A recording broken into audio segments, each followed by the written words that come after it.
Samahan po ninyo ako sa pagbasa ng salita ng Diyos.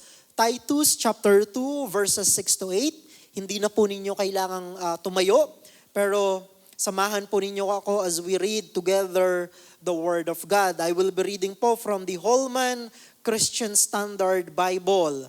Titus chapter 2 verses 6 to 8. Ito po ang sinasabi, in the same way, encourage the young men to be self-controlled in everything. Make yourself an example of good works with integrity and dignity in your teaching. Your message is to be sound beyond reproach so that the opponent will be ashamed, having nothing bad to say about us. May the Lord add blessing to the reading of His Word. Nagpapatuloy po tayo sa ating sermon series sa sulat ni Pablo kay Titus, Counterculture, Living as True Christians in this Broken World. Madami pa po tayong mga tatalakayin sa sulat na ito ni Apostol Pablo kay Titus at makikita natin sa ating mga pag-aaral na napakadami palang ina-address ng sulat na ito sa mga mananampalataya.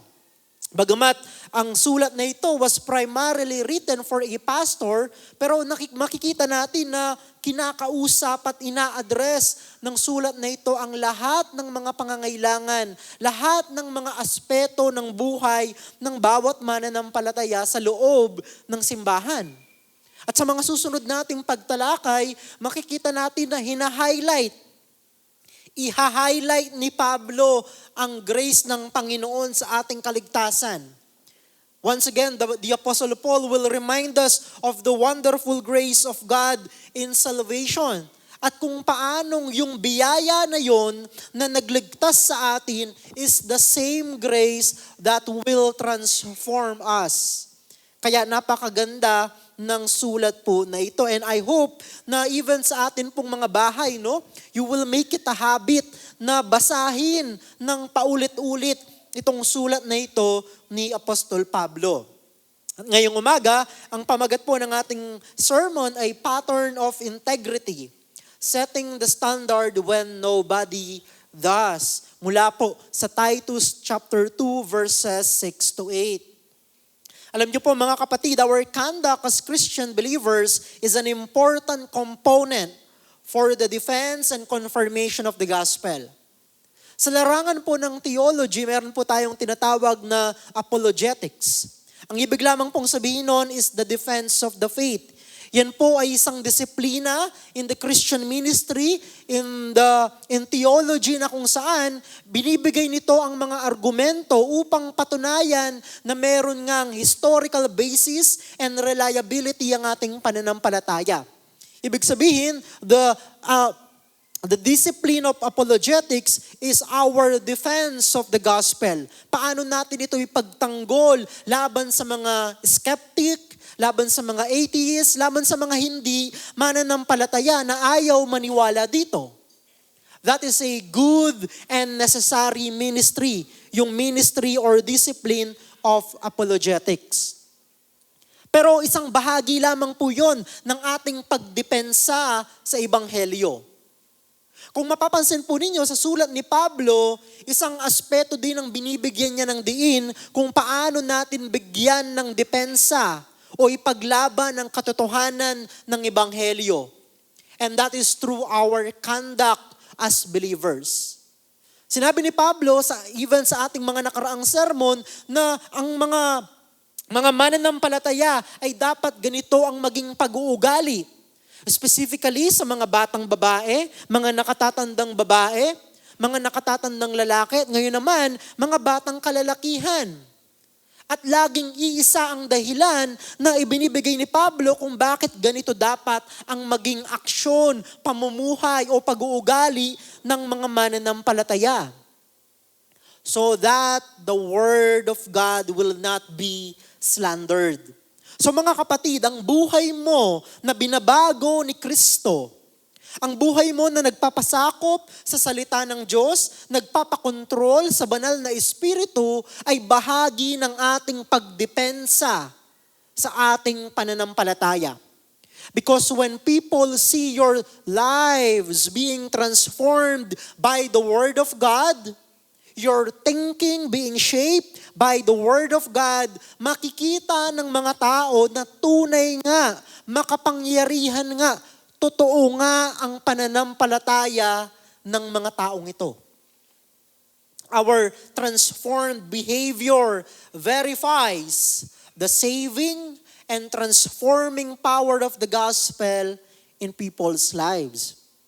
Diba? We preach the word. We use words to communicate the gospel to people. Pero madalas, sinasabi ng mga tao, tunay ba yan? Patunayan mo na tunay ang sinasabi mo. Because we preach to people na kapag sumampalataya sila kay Kristo Jesus, sila ay magkakaroon ng buhay na walang hanggan. Pero paano nila ma-verify na tunay at totoo nga yung sinasabi natin sa kanila na kung tatanggapin nila si Kristo, sasampalataya sila kay Kristo bilang Panginoon at tagapagligtas, how can they verify na totoo yung sinasabi natin na yon? Well, they can verify it sa inyong mga buhay, sa ating mga buhay. Nakikita ba ng mga tao yung pagkilos ng Diyos sa ating buhay? Nakikita ba nila yung epekto ng Ebanghelyo sa ating mga pag-uugali, sa ating mga prinsipyo, sa ating mga kaisipan? Kaya nga napakahalaga na makita natin yung aspeto na yon ng buhay natin bilang mga mananampalataya. In a way, mga kapatid, lahat po tayo ay involved sa larangan ng apologetics. It may not be the technical apologetics, marshalling arguments for the reliability of the gospel, pero ang buhay mo na dapat mag-reflect sa katotohanan na buhay ang Diyos na sinasampalatayanan natin, reliable ang Ebanghelyo sapagkat nakikita ng mga tao kung paano kanito binabago at ginagawang kawangis ni Kristo.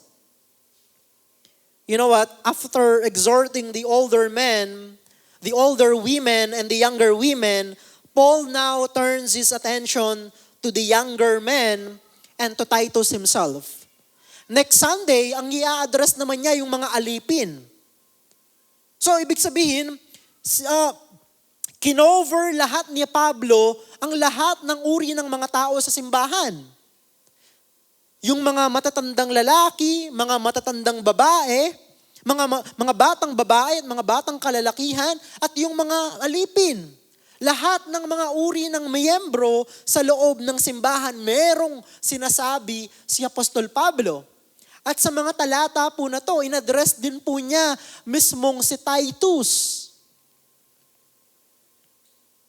In our passage, we can still see the concern of Paul about the witness of the gospel to outsiders. Ito po yung sinasabi ko kanina, na yung buhay mo maging apologetics din patungkol sa Ebanghelyo. Na yung buhay mo magiging depensa din ng reliability ng pananampalatayang Kristiyano. For example, in Titus chapter 2 verse 5, Paul urged the younger women to model godliness in their domestic affairs. Bakit daw? So that the word of God may not be reviled. Pero pag tinignan natin yung context ng chapter 2 verse 5, kasama din doon yung mga matatandang lalaki, mga matatandang babae. So, people of all ages must model godliness para daw ano? So that the word of God may not be reviled. Oo nga naman, kung sinasabi natin na tayo'y mananampalataya ni Kristo, sumusunod sa Biblia, no? Mga Kristiyano, pero kung hindi naman ito nakikita sa ating pamumuhay, sa paraan ng ating pagsasalita, sa paraan ng ating pakikitungo sa ating mga kapwa, people will not believe our faith. Bagkus, anong gagawin nila? They will revile, they will slander the word of God. At yun po ay iniiwasan ni Pablo. Kaya niya sinabi itong mga bagay na to na ganito dapat ang buhay ng mga mananampalataya. Pero, inulit po niya yung prinsipyo na yon in Titus chapter 2 verse 8. He mentioned the same principle on why the young men must demonstrate godly integrity, including Titus. Bakit daw po? So that the opponent will be ashamed, having nothing bad to say about us. Same principle, hindi po ba? Huwag mo daw bibigyan ng valid reason yung mga kalaban ng Ebanghelyo para magsabi ng mga bagay laban sa ating pananampalataya. Huwag mong hayaan na kapag nagsalita sila ng isang bagay laban sa ating pananampalataya, huwag mong hayaan na mapatunayan yon. And paano natin gagawin yon? How can we make sure na they have nothing bad to say about us? By demonstrating godly behavior. So napakahalaga po pala ng ginagampanan ng buhay mo para maipakita ang katotohanan at ang kagandahan ng Ebanghelyo sa mga hindi mananampalataya, especially the false teachers. It is clear from these verses that Paul wants to uphold the dignity of the gospel in its public witness. Sa paanong paraan? Through the lives of Christian believers. Paano natin madedemonstrate sa mga tao publicly na tunay ang pananampalataya natin kay Kristo? How can we demonstrate to people publicly that Christ is a mighty Savior? Oo nga naman, hindi ba? Ang claim natin, ang claim ng Biblia, put your faith in Christ and you will be saved. Hindi ka na mapapahamak sa impyerno. Napakaganda po ng mga pangako ng salita ng Diyos. At sasabihin ng iba, too good to be true. Paano namin yan paniniwalaan? Ang sagot ni Pablo, by demonstrating your life in a manner that is consistent with the gospel. Ibig sabihin yung transformation ng ating buhay. Pero syempre, hindi po yan nangangahulugan na hindi na tayo magkakasala o hindi na tayo magkakamali. Hindi rin po yan nangangahulugan na hindi tayo marunong mapikon o magalit. Pero even in those moments, we demonstrate the power of the gospel not only to save the people, but also to transform them. This is the reason for these exhortations to different age groups in the church in Crete and to Titus himself. Kapag tinignan po natin, binasa natin ng mabuti ang Titus chapter 2, ganon yung hagod ng argumento ni Pablo. Kaya niya pala binigay ang iba't ibang uri ng mga paalala at mga utos sa iba't ibang uri ng mga tao sa simbahan is for the public witness of the gospel. Now, darako po tayo in verses 6 to 8 na kung saan ang magiging focus naman ni Pablo ay ang mga batang kalalakihan, including Titus. So the pattern of integrity, tignan po natin. Una, what is the pattern of integrity? Number 1, an encouragement to be self-controlled. Kapag pinag-usapan ang integridad, yan ang isinasagot ng Biblia, at least ng mga talata po na ito mula kay Pablo. Ang una po dyan is the encouragement to be self-controlled. Basahin po natin ang verses 6 to 7. Actually, unique itong pagka-divide ng Holman Christian Standard Bible kasi yung in everything, part na ng verse 7. Pero ito po ang sabi, in the same way or in the same manner. Now take note, pag binalikan natin yung mga unang utos ni Pablo sa mga older men, older women, and younger women, may pagkakapareho. Kasi sinabi niya rito, in the same way, encourage the young men to be self-controlled. Ibig sabihin, sinasabi ni Pablo kay Titus kung ano yung mga naging pagtuturo mo sa mga nakatatandang lalaki, sa mga nakatatandang babae, nakababatang babae, ganyan din ang maging laman ng pagtuturo mo sa mga batang kalalakihan. Ano daw po yun? encourage the young men to be self-controlled. At kapag tinignan po natin yung Greek ng verse na to, makikita natin na yung idea is that yung pagpapatuloy na pagtuturo. Ibig sabihin, sinasabi ni Pablo, ang mga batang lalaki, sabi ni John MacArthur, 12 years old pataas. Yun daw yung cover nitong young men na to na binabanggit in verse 6. 12 years old pataas. Ang sabi ni Pablo sa kanila, encourage the young men to be self-controlled. Hindi yan one time, big time, pero pagpapatuloy, araw-araw na ginagawa dapat daw ng mga batang kalalakihan. And in verse 7, yung first part, self-controlled in what? Sabi ni Pablo, in everything. Walang pinalagpas si Pablo. So pag pinag-uusapan, self-control, ang sakop niyan lahat ng bagay. Lahat ng aspeto ng buhay ng isang mananampalatayang lalaki. Especially the young men. So Paul commanded Titus to encourage the young men in Crete to be self-controlled in everything. This is in contrast with the young men of ancient Crete who had a reputation of being wild, aggressive, and driven entirely by unchecked impulses. Diba sabi ng isang philosopher, nung panahon na yon, Cretans are always liars, evil beasts, and lazy gluttons. No wonder, yung mga kabataang lalaki in the island of Crete, ganon ang kanilang reputasyon. They are aggressive, they are wild, and driven entirely by unchecked impulses. Wala silang pakialam. They will violate all known moral precepts. Ganon ang mga kalalakihan sa Crete. Paano dapat kumilos ang isang Kristiyano sa gitna ng ganong klaseng kultura? Ang sabi ni Pablo, encourage the young men to be self-controlled in everything. Ibig sabihin, huwag mong gagayahin ang mga taong hindi kumikilala kay Kristo. Do not be like them.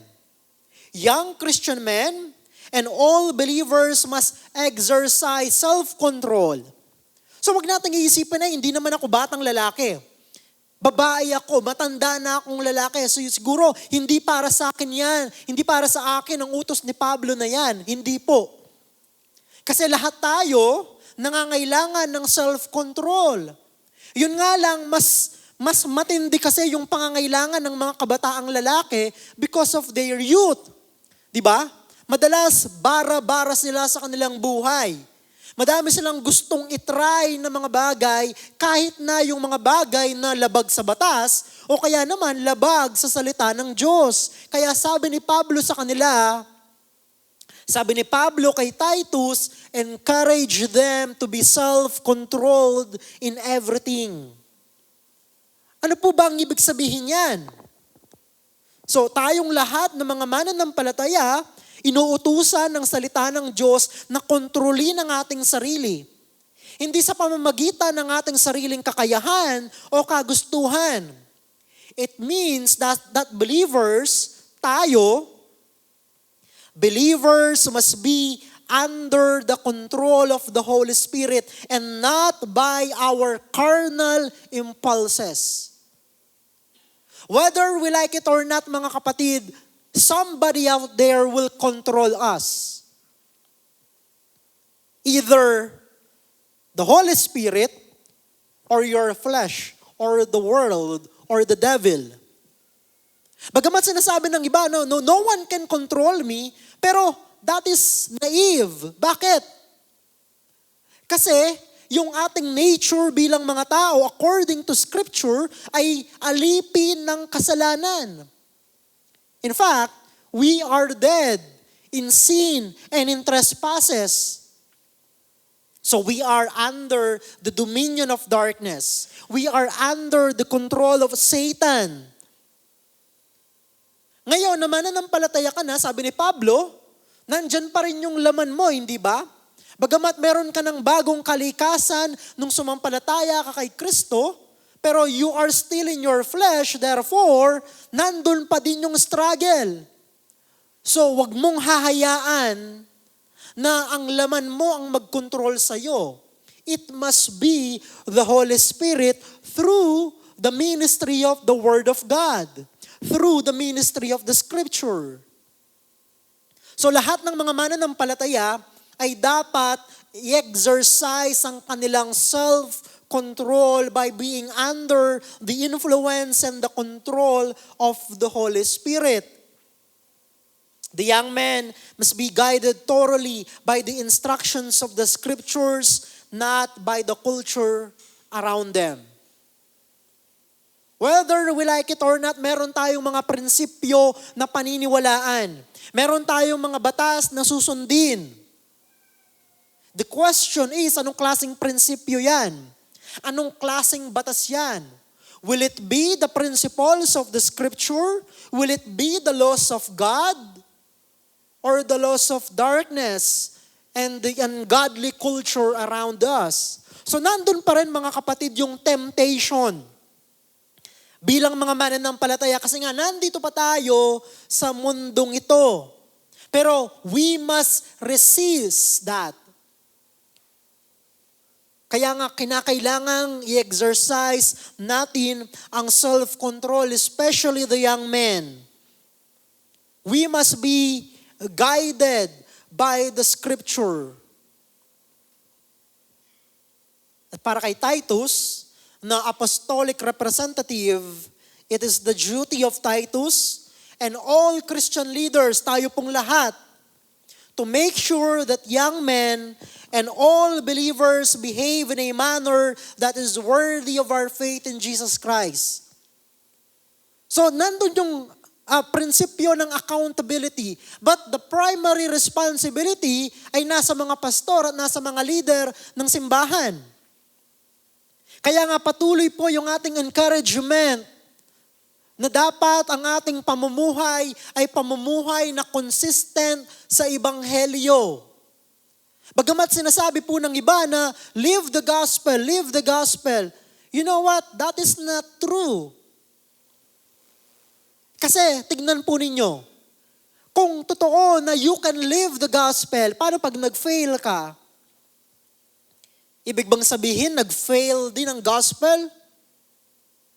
You see, the gospel is the person and the works of Jesus Christ.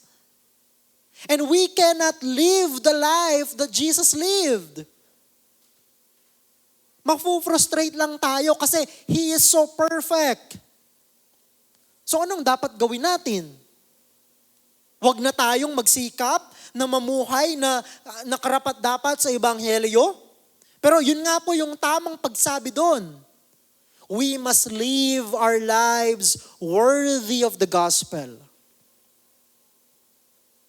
Kasi hindi po natin kayang ipamuhay ang Ebanghelyo. Only Jesus did that. Kaya nga po yung kanyang katuwiran ay nailapat sa atin. Inilapat sa atin ng Diyos nung sumampalataya tayo sa Kanya. But that katuwiran, that righteousness is not inherent in us. It is a righteousness that came from outside. Because that is the righteousness of Christ.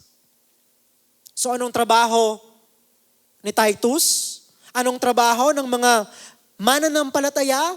Behave in a manner that is worthy of our faith in Jesus Christ. Ibig sabihin po mga kapatid, we must demonstrate a consistent pattern of integrity that is rooted in our union with Christ. Ipamuhay mo yung katotohanan na ikaw ay mananampalataya ni Kristo. Ipamuhay mo yung katotohanan that you are now united with Christ by faith. Ipamuhay mo ang katotohanan na ikaw ay isa ng mananampalataya. Ipamuhay mo ang katotohanan na ikaw ay isang makasalanan na pinatawad na ni Kristo. And from those truths, magmumula yung empowerment natin na mamuhay ng karapat-dapat bilang mananampalataya. So wag po nating iisipin na I can do it on my own. Kaya we need to rely on the Holy Spirit. We need to submit to the Scripture. So yung mga batang lalaki, young men, are being told constantly by the culture na follow their gut. Be reckless even at the expense of everyone else and indulge in their carnal appetites. Yun yung turo ng mundo, hindi ba? Lalo na sa mga kalalakihan. Actually, lahat tayo, ganun ang itinuturo ng mundo. Live for your own happiness. Be your own self. Be true to yourself. Huwag mong hayaan na merong magdidikta sa'yo kung ano ang mabuti para sa'yo. Ikaw ang mag-decide kung ano ang magiging takbo ng buhay mo. Sabi ng mga philosophers na atheist, existence precedes essence. Ibig sabihin, bago mo malaman ang magiging kahulugan ng buhay mo, dapat determine it according to your own wishes. So they will not accept the teaching of the Scripture. They will not accept the Word of God na nagsasabi na ito ang layunin ng buhay mo, ito ang kahulugan ng buhay mo. But in the midst of these strong voices that advocate ungodly behavior for young men, and all Christians in general, Paul issued the biblical command to be self-controlled. I would rather listen to God kesa sa kultura. Kasi napaka-accurate po ng analysis ng Biblia sa ating kalikasan bilang tao. Di ba sabi ng Jeremiah chapter 17, the heart is deceitful above all things. Who can understand it? Yun kasi yung kalikasan natin, hindi ba? By nature, ayaw natin ng kabanalan. By nature, ayaw natin sa Diyos. By nature, ang gusto natin tayo ang masunod.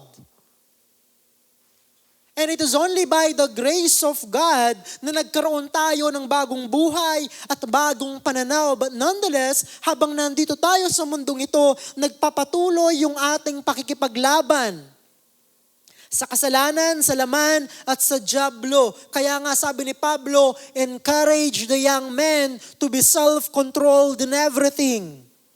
Encourage all believers to be self-controlled in everything. Sabi po nitong commentator na si Edmund Hiebert, on his commentary on Titus, sabi niya, since young men are inclined to be somewhat impetuous and unrestrained in conduct, their basic need is to be self-controlled. Pero kung titignan natin, totoo yan sa lahat ng tao, regardless kung ano ang edad mo, o kung ano ang kasarian mo. Kasi nga, yan ang ating kalikasan. Ipinanganak tayo na makasalanan. Ipinanganak tayo na napupuot sa Diyos at sa lahat ng bagay patungkol sa Kanya. And then we became believers. The Lord saved us. The Lord justified us. Meron na tayong bagong kalikasan. We can now say no to sin and ungodliness. Pero nandun pa rin yung struggle. When you are struggling with sin, actually mga kapatid, that is a good sign na lumalago ka sa pananampalataya. Because your struggle means nagiging sensitive ka sa mga bagay na hindi sang-ayon sa salita ng Diyos. Paano mo ba malalaman na lumalago ka sa pananampalataya? Malalaman mo yan kapag mas nare-realize mo na makasalanan ka. Kapag mas dumadami yung mga bagay na nakikita mo sa iyong buhay na dapat isuko sa Diyos. Because that means mas nagiging sensitive ka sa banal na Espiritu at sa Kanyang salita. So we need to cultivate balance and self-restraint in daily practice, sabi ni Edmond Hibbert. Let's go to point number 2 in verse 7. What is the pattern of integrity? Number 2, an example for good works and dignified teaching. An example for good works and dignified teaching. Sabi po ng verse 7, make yourself an example of good works with integrity and dignity in your teaching. So ang kausap na ni Pablo dito, si Titus na mismo. After sinabi niya kay Titus in verse 6, encourage the young men to be self-controlled in everything, paano gagawin yon ni Titus? Paano gagawin ni Titus to encourage? How can he encourage the young men to be self-controlled in everything? Of course, number 1, kailangan niya magturo. Kailangan niya silang turuan ng salita ng Diyos. But number 2, yung sabi ni Pablo dito, make yourself an example of good works. So ang trabaho pala ni Titus, ang trabaho pala ng mga pastor at ng mga leader ng simbahan is to be an example of good works. Our job as your pastors or as your leaders is not only to teach to you the Word of God, but to make an example of our lives of good works. Ganon, ipatutupad ni Titus itong mga sinabi na ito ni Pablo sa kanya. By being an example. So makikita po natin in verse 7 that Paul shifts his attention from the young men in general to Titus in particular. No, obvious naman yung pagpapalit niya ng focus. And sabi ng mga scholars, this is likely because Titus himself belongs to that age group. Kasi baka, sabi ng mga scholars, most probably, mas bata pa din kasi itong si Pablo o si Titus. Bagamat merong mga nagsasabi naman na mas matanda siya kay Timothy, pero hindi pa siya kabilang doon sa mga senior citizen. Perhaps, Titus is in his early 50s nung isinulat ito ni Pablo. Mas matanda siya ng 10 taon kay Timothy. Most probably. Kaya, kasama siya sa mga paalala o mga utos na ito ni Pablo sa mga batang lalaki. No? Kaya isinama siya. Pero hindi lang dahil mas bata siya, kaya kasama siya sa mga binigyan niya ng utos, but more importantly, because Titus is the apostolic representative in Crete. And he is tasked with teaching and enforcing these behavioral traits among the believers. Kaya kinausap din siya directly ni Pablo kasi siya yung magpapatupad ng mga utos na ito. Siya yung magtuturo sa kanila. Kaya kinakailangan na bilang apostolic representative, siya yung nangunguna sa pagpapakita ng buhay na binabago ng Ebanghelyo. And if he is going to teach these things to believers, kinakailangan maging halimbawa siya sa mabuting gawa at sa paraan ng kanyang pagtuturo. Because as a preacher and as a teacher of God's Word, Titus has the primary responsibility not only to teach the Scripture, but to model it to believers. Especially the young men. Yung mga batang lalaki kasi, di ba, hindi naman sila madaling maniwala sa kung anong sasabihin mo. In fact, ayaw nilang merong nagsasabi sa kanila kung anong dapat nilang gawin sa kanilang buhay. And to be honest with you, ako rin po ganun. I don't want someone telling me what to do. Even yung tipong ganito dapat ang isuot mo, yan sa bahay, no? Yung mga kapatid kong babae na mas bata sa akin. Ganun sila. Pero syempre, bilang isang lalaki, we do not want that.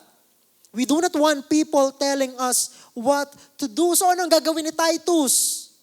Model it. Demonstrate it to them. Primarily on the aspect of good works.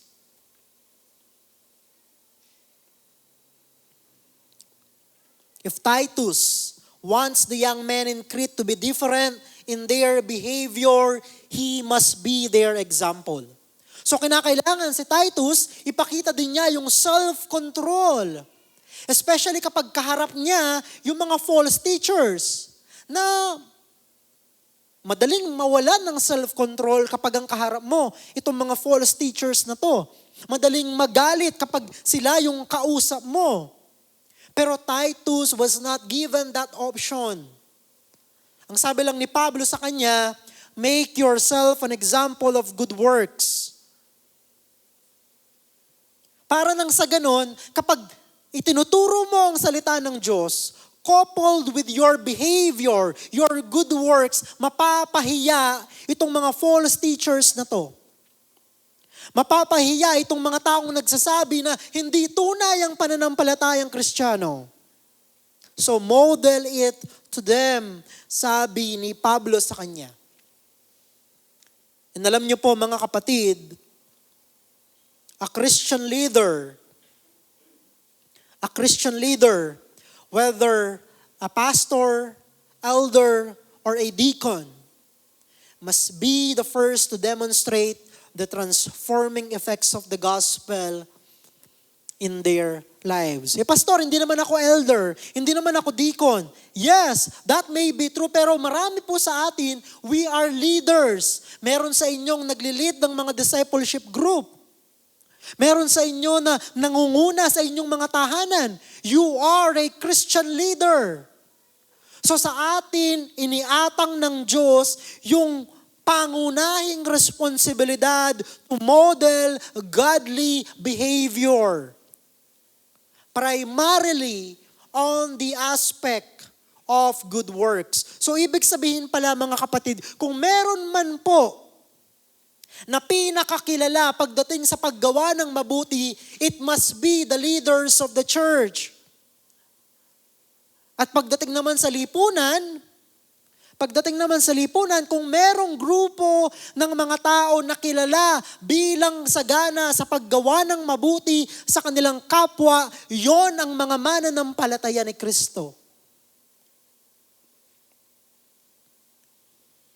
Kasi kapag binasa natin ang Biblia, ang paggawa ng mabuti, ang tanda, ang ebidensya na tunay na mananampalataya ni Kristo ang isang tao. Yes, we are not saved by good works, and we will never be saved by good works. Pero yung good works po mga kapatid, yung mabuting gawa po mga kapatid, ang ebidensya, ang bunga ng ating pananampalataya kay Kristo. And when you read Ephesians 2:8, 9, maliwanag. We were saved by grace. Pero ang problema kasi ng mga tao, hindi nila tinutuloy yung verse 10. Sabi ng Ephesians 2:10, for we are God's workmanship, created in Christ Jesus for good works. Kaya nga itong si Titus, sabi ni Pablo sa kanya, make yourself an example of good works. Ang hirap nga po naman magturo, hindi ba? Matigas ang ulo ng mga tao. At kung honest po tayo sa ating mga sarili, maging tayo ng mga mananampalataya, matigas ang ulo natin. Hindi tayo madaling turuan. Biyaya lang talaga ng Diyos kung bakit tayo taimtim na nakikinig sa Kanyang salita, sumusunod sa Kanyang mga utos. It's only by the grace of God. Pero iba yung impact kapag nade-demonstrate natin sa iba. Kapag naipapakita natin sa iba ito ang itsura ng isang mananampalataya ni Kristo.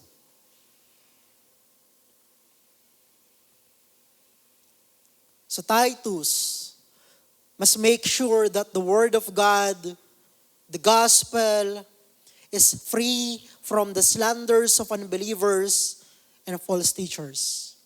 We need to make sure not only Titus, not only the pastors and elders, but all of us, tayong lahat ng mga mananampalataya, we need to make sure that the Word of God, the gospel, is free from the slanders of unbelievers and false teachers. And paano natin gagawin yon? How can we make sure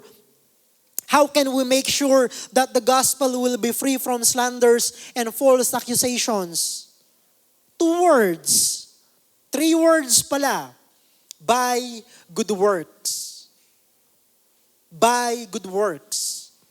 Pastor, even naman yung mga false teacher, gumagawa ng mabuti, di ba? Tama po. Pero yung kanilang paggawa ng mabuti ay hindi po nag-uugat sa kanilang pananampalataya kay Kristo. Nag-uugat yon sa kanilang effort na kaya kami gumagawa ng mabuti para tanggapin kami ng Diyos sa langit. O kaya naman para ipagmayabang nila na mabuting tao kami. Pero hindi po ganyan ang pananaw ng isang tunay na mananampalataya. Ang isang tunay na mananampalataya ni Kristo sagana sa mabuting gawa upang i-point. Ang isang tunay na mananampalataya ni Kristo ay sagana sa mabuting gawa so that he or she can point people to Christ. Hindi sa kanyang sarili. So, we need to make sure that the gospel is free from the slanders of unbelievers and false teacher. Anong gagawin ni Titus? He is to do this by teaching sound doctrine and by teaching it with dignity and integrity. So kanina, sabi ni Pablo, make yourself an example of good works. Ngayon naman, sa paraan ng pagtuturo mo, Titus, ipakita mo na merong katotohanan, merong dignidad, merong integridad ang pagtuturo mo ng salita ng Diyos. Ina-apply dito ni Pablo yung prinsipyo na you must practice what you preach. You must adorn the Word of God with dignity and integrity whenever you teach it. So from good works, let us focus now our attention doon sa sinabi ni Pablo. Yung dalawang salita na dignity and integrity. But let me read once again verse 7. Sabi, make yourself an example of good works with integrity and dignity in your teaching. Now, Titus and all Christian leaders and preachers must teach the Word of God with integrity. Lahat ng pastor, lahat ng elder, lahat ng leader ng simbahan, kayo po na nagli-lead ng mga discipleship group, itinuturo ninyo ang salita ng Diyos sa inyong mga ka-discipleship group. Ang sabi ng salita ng Diyos sa atin, teach it with integrity. Teach the Word of God with integrity. Ano ba ang ibig sabihin ng integrity in this verse, in this passage? It means that in our teaching of the Word of God, listen to this, pag sinabing we must teach the Word of God with integrity, ang ibig pong sabihin nito, we must teach the Word of God from a pure motive. Pure motive. Ibig sabihin, bakit ka nagtuturo ng salita ng Diyos? Why do you facilitate discipleship groups? Why do you share the Word of God sa iyong mga katrabaho, sa iyong mga kapamilya? Why? What is your motive? Pag sinabing integrity in teaching the Word of God, ang ating motivation dito ay isang malinis at isang purong motivation. Ibig sabihin, nagtuturo tayo ng salita ng Diyos hindi para magpasikat. Hindi para ipahiya yung mga tao na wala pang alam sa salita ng Diyos. O kaya naman yung mga hindi pa matured sa pananampalataya. So that is what we mean to teach the Word of God with integrity. We must teach it from a pure motive. Yung dapat wala tayong selfish agenda.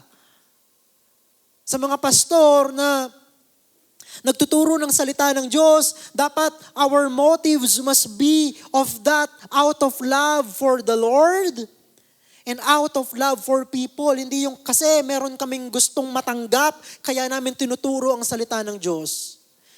And when our motive is not pure, then hindi na natin itinuturo ang salita ng Diyos ng merong integridad. So hindi lamang yon. Pag sinabi po natin na teaching the Word of God with integrity, we must teach it free from error in order to preserve the purity of the gospel. Teach the Word of God free from error. In other words, ibig sabihin mga kapatid, dapat sa pagtuturo mo ng salita ng Diyos, you let the Word of God speak for itself. Hindi yung meron ka ng preconceived na topic na gusto mong ituro and then hahanapan mo lang ng mga Bible verses.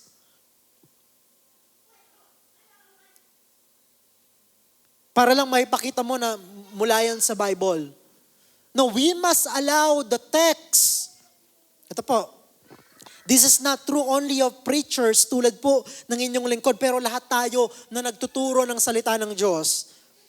We must allow the text to set the agenda. We must allow the passage of Scripture to set the agenda of the preaching of the discipleship group. Now I understand. Meron tayong mga ginagamit na material na meron ng mga topics. Pero kahit na ganoon mga kapatid, we must still allow the passages ang mag-determine ng magiging takbo ng usapan. Lalo na po kaming mga pastor. Kasi madami kaming mga topic na pwedeng sabihin. Pwede kaming magturo sa inyo ng mga bagay na gusto ninyong marinig. O kaya naman mga topic na popular sa kultura. Pero we do not have that liberty. We do not have that liberty. We are bound by the text. Kaya nga, kung mapapansin po ninyo, dahil ang Titus ay written primarily for pastors, madalas ina-address nito yung trabaho ng pastor. And we are just making an extended application sa mga Kristiyano na hindi naman pastor. And yan yung habang pinagbubulayan ko po itong sermon na to, yan yung naging topic ng reflection ko kahapon as I prepare this message and as I reflect upon it. Lord, paano ko po ba maituturo ng buong katapatan ang salita mo? Maliwanag in verse 7, in your teaching, show integrity and soundness of speech that cannot be condemned. Alam ko po, Panginoon, na ang mga pastor ang kinakausap mo dito. But I will preach it to your people. You see, hindi po talaga kami ang nagsiset ng agenda kung ano yung aming ipipreach sa inyo. It must be the text. Because the text, the passage, is the Word of God.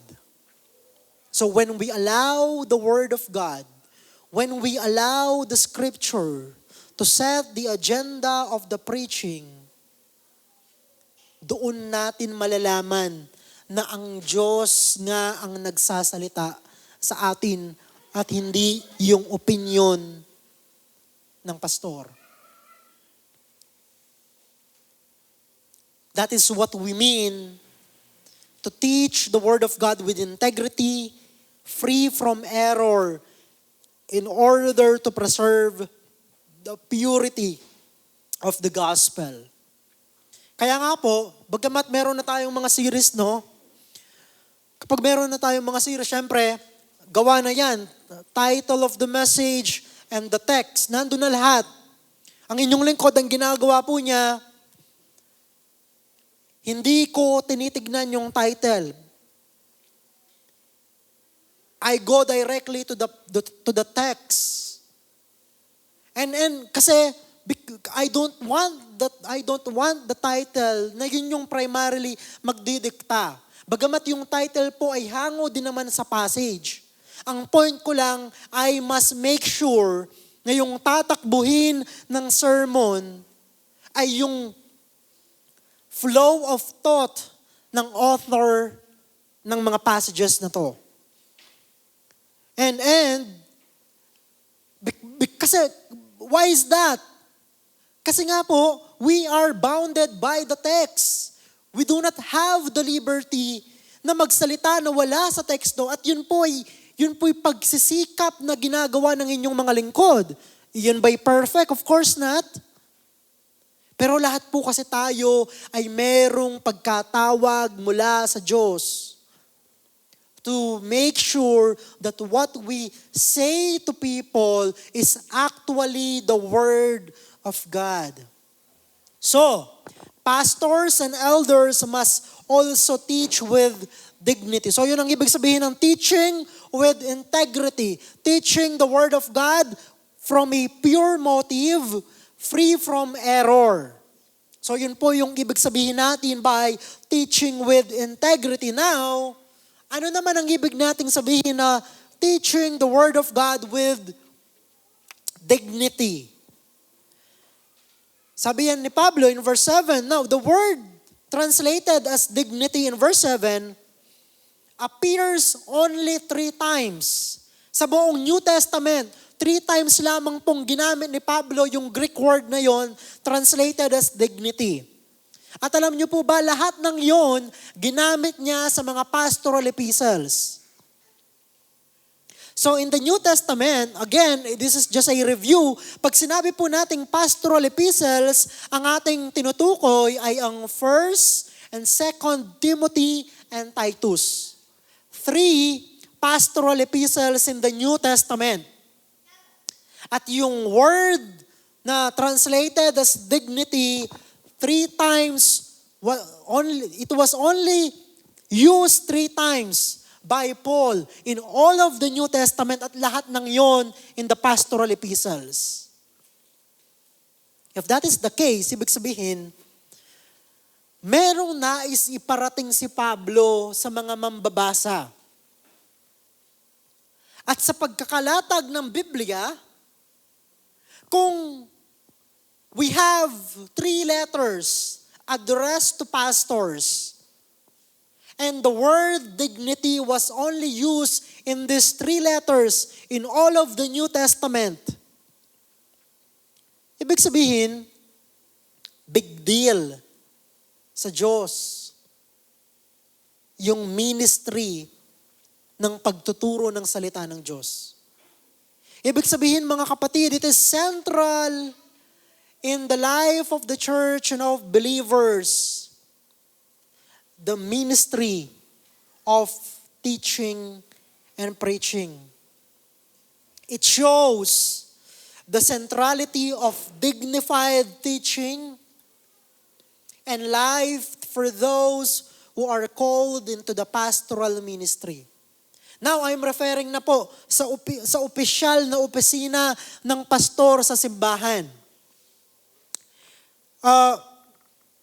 Central para sa Diyos, importante para sa Diyos, mahalaga para sa Diyos ang dignidad na kaakibat ng opisyal na pagtuturo ng salita ng Diyos sa buhay ng simbahan. That word, dignity, or the term dignified teaching. Show yourself to be a model of good works with integrity and dignity in your teaching, sabi ni Pablo kay Titus. Now, the Greek meaning of the word dignity carries the idea of weighty responsibility and seriousness that is affiliated with the teaching office of the church. Kapag tinignan po natin yung salitang Griego ng word na dignity, yan po yung idea na itinuturo niya. Yung bigat, no? The weighty responsibility, yung pagiging seryoso. In other words, sinasabi ni Pablo, the teaching and the preaching of the Word of God is a serious matter. It has a weight. Merong kaakibat na kabigatan yan. In a sense na yan kasi ay isang banal na gawain. Hindi ginagawang biro. Hindi biro ang pagtuturo ng salita ng Diyos. Because sabi nga ni James, di ba, in James 3 verse 1, sabi ni Santiago, not every one of you should aspire to become teachers. Because we who teach will be subjected to a more severe form of judgment. That is paraphrase, pero yan ang sinasabi ng James 3:1. Ibig sabihin mga kapatid, merong mas mabigat na paghatol na gagawin ng Diyos sa mga nagtuturo ng kanyang salita. And because what is at stake when we teach the Word of God is your eternal destiny. Ang mga kaluluwa po ninyo ang nakasalalay kapag itinuturo namin ang salita ng Diyos. So that when we teach the Word of God from error or with errors, the casualty will be your spiritual life. Kaya nga ginamit ni Pablo itong salita na to na dignity in all the 3 pastoral epistles to make sure para ipakita ang kaseryosohan na kaakibat ng pagtuturo ng salita ng Diyos. Kaya pala may mga pamantayan. Mga pamantayan na ang hirap abutin, but nonetheless, ito yung mga pamantayan ng pagiging isang tagapagturo ng salita ng Diyos. Because it is a weighty responsibility. In short, the business of preaching and teaching the Word of God is a very serious matter. Pastors and elders must preach and teach with dignity because it is a sacred calling. It is a sacred calling, isang banal na pagkatawag mula sa Diyos. It's not even a job, mga kapatid, ang pagtuturo at pangangaral ng salita ng Diyos because not everyone is called into this kind of work. But nonetheless, ito yung hinihiling ng salita ng Diyos sa lahat ng nagtuturo ng banal na kasulatan. Titus included, myself included, and all of us, mga kapatid na inatasan ng Diyos para magturo ng kanyang salita. That is point number 2. Finally, point number 3, a pattern of integrity in verse 8, an exhortation for sound words beyond reproach. Sabi ni Pablo, your message, again, addressing directly sa Titus, your message is to be sound beyond reproach, so that the opponent will be ashamed, having nothing bad to say about us. Inulit again niya yung prinsipyo niya. Bakit kailangan ganito ang uri ng pagtuturo mo? So that the opponent will be ashamed, not having nothing bad to say about us. Alam niyo po, internal integrity in verse 7 must naturally flow into external soundness of speech. So yung pagkakaroon ng integridad at dignidad ay makikita pala sa paraan ng pagsasalita. Kaya nga yung ginamit ni Pablo dyan ay soundness of speech. So Paul demands a standard of communication that leaves the enemies of the cross completely empty-handed, when they search for a reason to criticize the church. Ibig sabihin mga kapatid, sa paraan ng ating pagsasalita, sa paraan ng ating pagtuturo ng salita ng Diyos, hindi natin bibigyan ng tamang dahilan ang mga nagkikriticize sa simbahan kasi wala silang may pupukol sa atin. Hindi nila mapatutunayan yung kanilang mga paninira sa simbahan kasi wala silang may pipintas sa atin. Kasi sound yung ating mga pananalita. Now, in the Greek, ano ba yung ibig sabihin ng sound? Sound words, sound message, sabi po ni Pablo. In the Greek, the word sound refers to the medical root word for healthy or wholesome. Ito po yung root ng ating English word na hygiene.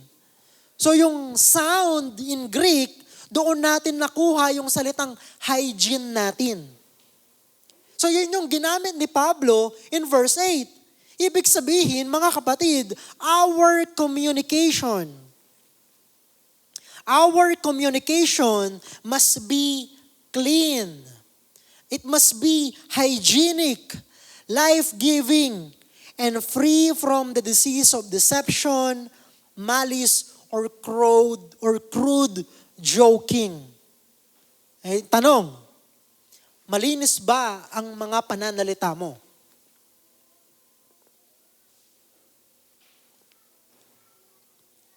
Nagdadala ba ng kalinisan sa mga nakikinig ang mga salitang lumalabas sa iyong bibig? Kapag itinuturo natin ang salita ng Diyos, ang mga salita na gagamitin po natin ay mga salita na pwedeng maglinis sa kaisipan at sa puso ng mga nakikinig. Yun yung sinabi ni Pablo, in your message is to be sound beyond reproach. Ibig sabihin, wala pong lugar sa pagtuturo ng salita ng Diyos ang paggamit ng mga salita na hindi po nagbibigay ng kabutihan sa kapwa.